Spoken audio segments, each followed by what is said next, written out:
Friend, দেখো আজকে আবার চলে এসেছি তোমাদের কাছে লাঞ্চ ভিডিও নিয়ে। আজকে কিছুই সেরকম রান্না করিনি, তো চলো আজকে দেখাই তোমাদেরকে। আজকে সিম্পল রান্না, দুদিন মাটন খাওয়া হয়েছে তো পরপর।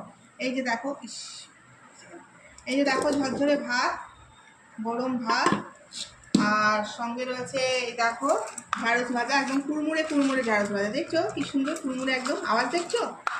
আচ্ছা, এটা কুড়মুড়ে আর ঢ্যাঁড়স ভাজা। আর কি রয়েছে দেখাই তো, এই যে ডাল ডাল করেছি, আর সঙ্গে রয়েছে এই যে চিংড়ি মাছের মালাইকারি। আজকে স্পেশাল মেনু হচ্ছে এটাই, চিংড়ি মাছের মালাইকারি, ব্যাস। আর কিছু করিনি, চিংড়ি মাছ নিয়ে এসেছিলাম অল্প স্কুল থেকে আসার সময়, তো সেইটা দিয়ে আজকে মালাইকারি করলাম, ব্যাস। আর কিছু রান্না করিনি, এই রান্না। তো চলো আজকে লাঞ্চটা সেরে ফেলি। তোমরা কমেন্টস করো, ঠিক আছে, লাইক করো, আর সবাই লাঞ্চ সেরে ফেলো। চলো, বাই বাই।